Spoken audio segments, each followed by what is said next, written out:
Well, good morning. It happens all the time. Whenever I'm running behind a little bit, YouTube doesn't cooperate. I don't know what the problem was. I'll have to. It just they say they fixed it, but it doesn't look like they fixed it. So anyhow, well, we're here. Whatever that means. Um, I'm going to start out with a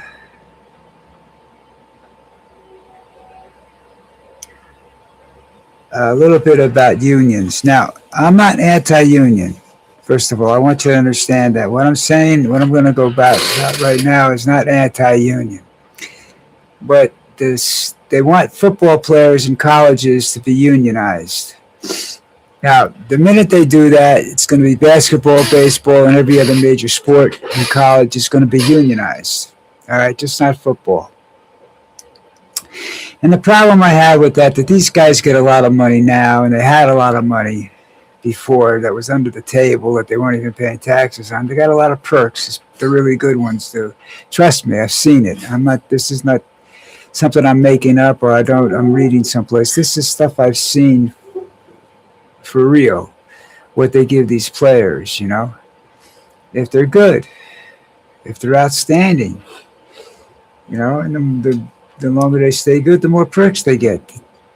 I've seen two of them stay out of jail that I knew personally for violent crimes against women that back in the day, it was a long time ago. They don't do that anymore, I don't think. But back then, you could get, you could rape, pillage, whatever. You were like the gladiators of old days. You to come in and take over a town and do whatever the hell you wanted. Well, it's a little different now. And so I don't know that, unionizing these guys is the best thing in the world. You get like basketball, they play a year and then they go pro, and they make money for that year. And they make a lot of money afterwards. And they have no education to speak of, a lot of them. Some of them end up being very educated because they teach themselves. But because you sound educated doesn't mean you're educated. Doesn't mean that you can sit down and do a spreadsheet or calculus or anything else. You're not going to go to the moon on this guy's mathematics. And he's not going to write a Pulitzer Prize-winning novel by himself. Okay? But that's the way these guys are. Some of them are actually stupid.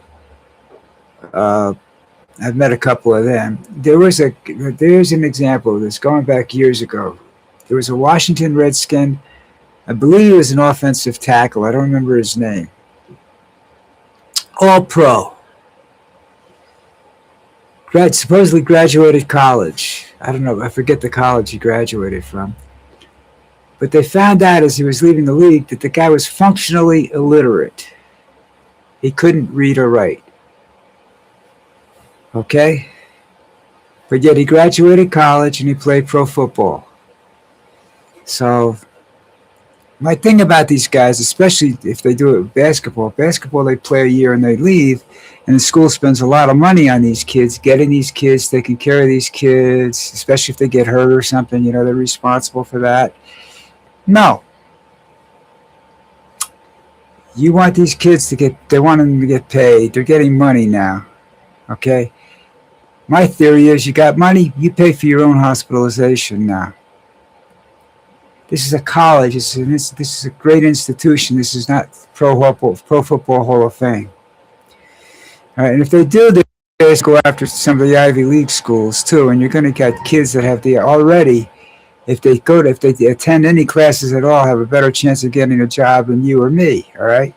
So no, you want to pay them, start a minor league. Okay. Then you can unionize them. You can do whatever you want. But I'm not paying their tuition, and I'm not paying for room and board and all that other stuff while they go play football. That's not happening, folks. But that's what they want. Unions don't belong in sports, college sports. All right. See, I go back to when, like the Olympics, The Olympics started getting professional athletes in it when the basketball team finally lost the game, and the president at the time got all, I don't know who it was, got all bent out of shape because they lost the sport that was theirs. They lost a game in a sport that they invented. Well, nowadays the athletes come from everywhere, you know, all over the world to play in the United States. And they're professionals. They could play for Lithuania, and some of them do, go back and play for their own teams. But American athletes are you know, a couple of years, they still be in college, a lot of them, when they go to the Olympics, you know? And they're in the Olympics. And the Olympics is a money situation. You get paid for it. Trust me, you do. They make money when they come out, especially if they're pro. They're all pros now. Maybe I think they have one amateur a team or something like that. They don't want to play because if they get hurt, they lose their ability, their earning ability, you know? And I just don't, you know, you want to institute some sort of medical protection for them, I go along with that, fine, but not paying these athletes and not unionizing them. You know, they think they're being abused. Do you ever go to a college campus and talk to and walk around the campus and talk to like schools in Florida or like Nebraska or the big schools, Notre Dame, and you talk to these students, athletes, and say, "Oh, we need a union to protect us from what? You're a bunch of spoiled brats." Some of them are, I should say. Some of them enjoy the game and play the game the way it's supposed to be played, play by the rules and everything. But you got a lot of guys that are making a serious amount of money, and it's just not fair to the other students, you know, because that's what's going to be next, you know. The English department's going to want to be unionized. The Writers Guild, you know. I'm sorry, I don't mean to make fun of this, but to me, it's not humorous. It's sad. It's pathetic. All right, that I'm sending my kid to school. I'm paying to send my kid to school so he can get an education, and these clowns are making money because they can play a sport. Hell, I can shoot a rifle. I should be in charge of the army, right? No, I don't want that. Too much paperwork. Anyhow, moving along. Have you looked? Now, I'm not that. I go back to, let's see, my first president where I was intimate about that was actually president. I mean, I knew Harry Truman. I didn't know him, but I was alive during Harry Truman, but I didn't understand politics back then. I saw a play, Sunrise at Portobello. I forgot the name. Sunrise at. Oh, I forgot now. Anyhow, it was the story of the last couple of years of FDR and what he went through before the polio killed him. And I got so interested in him because this actor, Walt Bellamy, I saw this on Broadway with my parents. That when I got into high school and stuff like that, of course, they weren't discussing that period of time, or they weren't discussing the presidential politics and everything in high school back then, you know.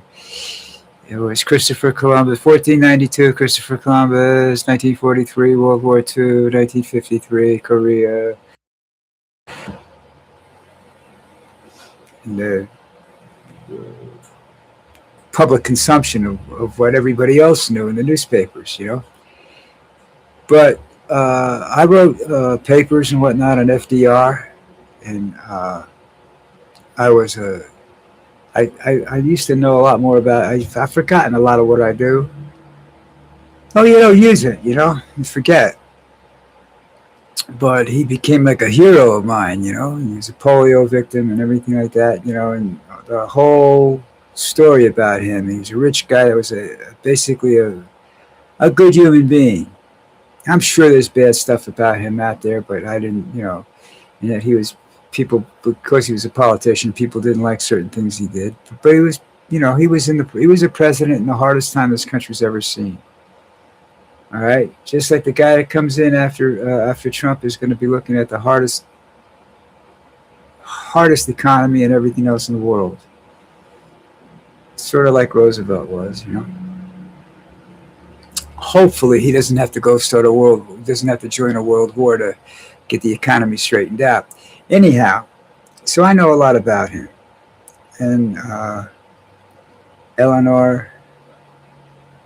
I think Eleanor was his wife. There was some hanky panky going on. That's gone. That's every president. That's like every business executive I've ever met in my life. I don't know about my father. My father was a drunk. That's a little bit different. An alcoholic, I should say, because of what he did.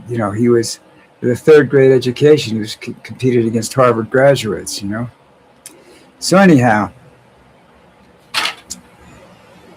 you look at the presidents and their wives. All right, you had Eisenhower, and I forgot his wife's name. But anyhow, you had FDR and Eleanor Roosevelt, and I don't know Truman's wife's name, but she was another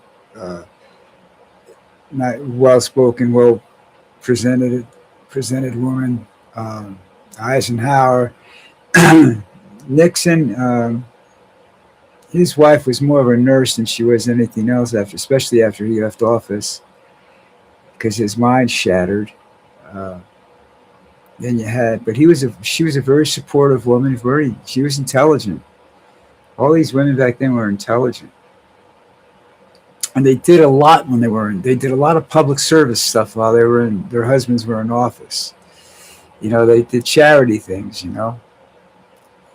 And you keep going. The Kennedys were probably Obamas, even the Reagans were their wives were very, very involved in the holiday traditions and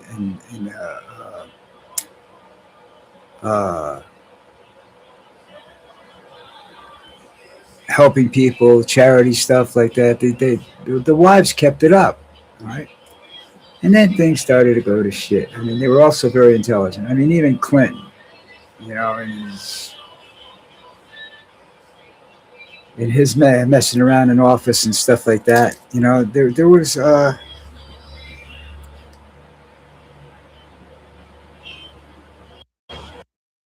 stuff that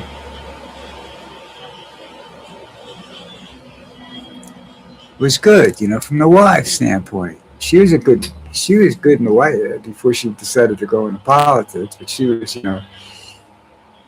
she put up with a lot of shit while she was in. His wife is when he was president. But you have this. Politics is a hard one. For a woman to be in politics back then, it was very difficult. But anyhow, the Obamas were great. I mean, raised a family in the White House. No scandals, no bad things, no nothing. Just good, honest people. That's why Trump hates him. Because he's popular and he's honest. And Trump hates that. Trump's a racist. Trump's hated Obama since the day he first heard the name. But anyhow, and after Obama, you had Biden, and Jill is okay. She did the same thing. She was, very, I guess I'll call it civic-minded. They took care of stuff. They did all the personal appearances. They did charity work. They had pet projects that, that they were managed to get funding for and whatnot. They were good people. Then you got Melania.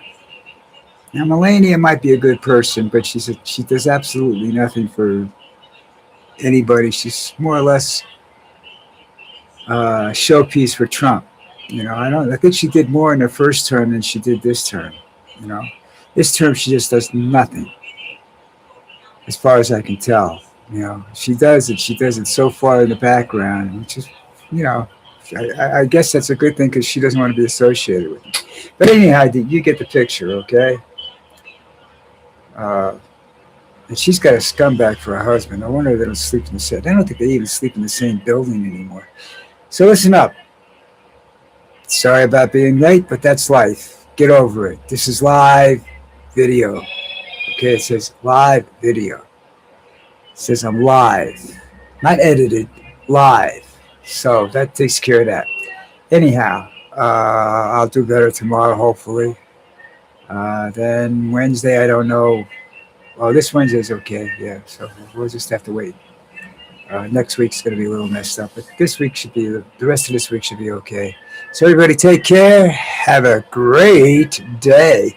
And listen, try to find out if you can, I don't know why you can't subscribe to this, but if you, I'm going to do a regular video later on, maybe today, so that people can subscribe to me. Let me tell you how to do it. Meantime, take care. I'll see you mañana.